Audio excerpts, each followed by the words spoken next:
Okay, my prediction last year was everything in the kitchen sink would be hitting us in 2026, and then I got the little inkling that it would be end of July, beginning of August, and it was going to hit in two different arenas. One was going to be spiritual, where the spiritual people were going to have their own struggle because they're going to see the worldly people pretty much self destruct and go bonkers, go bananas.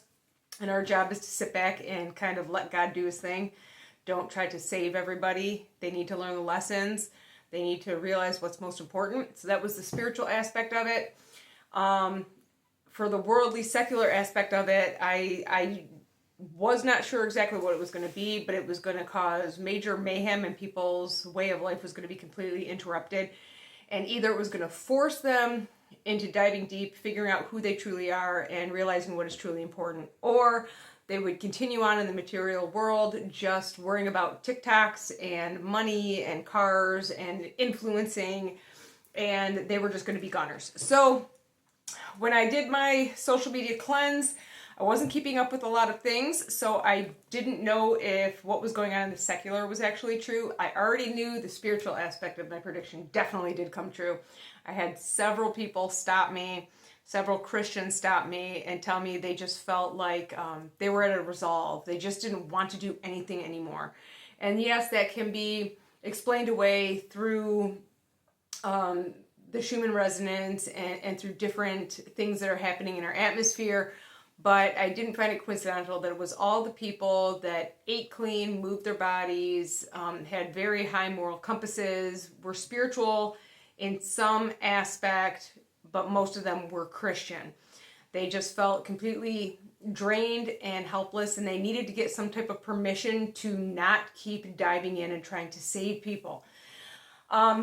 So that I already knew was true. Secular-wise, I knew there was a ton of distractions going on. I saw that with the whole Joe thing and the Perez Hilton thing, and then of course we have that, what's her name, Save the Cheerleader, Save the World girl. We had the Candace Owens, Andrew Wilson debate, and when all of these things start clogging up the news cycle and or social media cycle, I always know, look behind the curtain. I learned that from the OJ trial. Well, everyone was tuning into what was going on in the OJ trial. I was looking behind the curtains, and you wouldn't believe some of the laws that were getting passed. You wouldn't believe what was going on. So I took my cue from the mass distractions, which there are many right now, and I decided to dive in on the fringe to see what else was going on that I missed. So I did find a few things, but none of them gave me that peaceful resolve that I had back when Corona got announced. I was like, oh, I felt for a year at least that something was coming, that feeling of anticipation. And as soon as I heard the word Corona and I started diving in before any of the shutdowns, I was like, oh, I think this might be it. And then as it progressed and it got to be this big, huge thing, I was like, that's what it was. And I had this very calm resolve. Like, okay, that's all my apprehension. All of it went away. That was it. So I didn't get the peaceful resolve, but I will catch you up and then tell you what did give me the peaceful resolve. So end of July, beginning of August, there were several laws that were being enforced pertaining to immigration. Some new ones were being integrated. According to news cycles and social media news cycles, I saw that Trump really tightened the reins on the vaccine schedules for children. So that was something new and different. There was a talk about the war and politics and all that stuff. You know how I feel about that. I really don't think it's neither here nor there. And if you watch the No Hide Laws video, you know where I think it's all leading towards anyway. We already knew that CERN shut down. So that was, I believe, beginning of July, so not end of July. We know about the eclipse. We know about all this other stuff. The Schumann resonance was going bonkers, and we know that. But then I started looking into the science and the medical aspects of things, and I saw a ton of money going into certain studies, which I will make a separate video on. And it has to do with sodium ion channel inhibitors. There were a few announcements going on which seem very technical, but when you boil it down into layman's terms, it's not difficult to understand at all.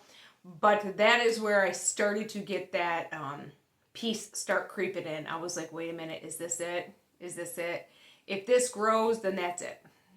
It's this sodium ion channel inhibitor discovery or implementation.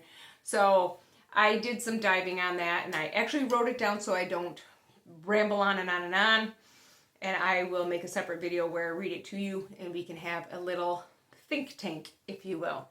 The latest thing that I saw, I do know during that time, if you follow up on financial, stock market, all that kind of stuff, which I dip my toe in, I keep my thumb on the pulse of everything because I never know what's going to come to fruition and what's going to interrupt people's way of life.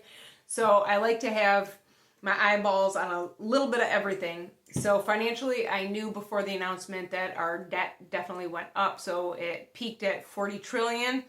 And now I know there's a lot going on with bubble bursting in tech, bubble bursting in real estate, bubble bursting all simultaneously. They haven't announced any of these bubble bursts, but we're right on the cusp of all these things. And I don't find it coincidental. I never do. Today I saw that BlackRock halted $26 billion in funding. So that means it's not liquid.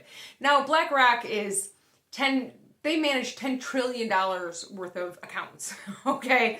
So $26 billion isn't going to do much to the company. But as in anything, who is not able to get their money out of these businesses? Usually it's people that are lower on the totem pole. This is why you hear people talking about bank runs all the time. And if everybody went to the bank or the credit union and wanted to get all of their money out, the system would crash. Because money is not money anymore. Money is a click of a mouse. Money is a click on the computer, on the keyboard. That's all it is. People don't have $500,000 cash in hand unless you're probably one of the upper echelon or you have a stockpile full of gold somewhere. Most of the time, these are just numbers that sit on a computer, and when it's time to pay your mortgage, it goes from one computer screen to another company's computer screen. There is no real money actually being handed over physically, tangibly. So it very much is built on a house of sand. Our money market system is built on sand. It does not have a strong foundation. I won't get into the back dealings of all of that, but if you want to look up the Federal Reserve and you want to look up the Pentagon being bombed at 9/11 and why and what reports were due at that time and how much money was missing, go ahead. But this is above my pay grade.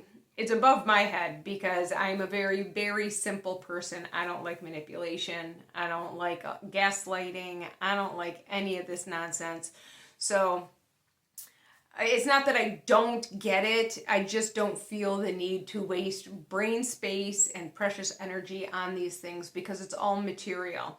And it's very much a shell game. It's like playing 3-card Monte on the streets of New York.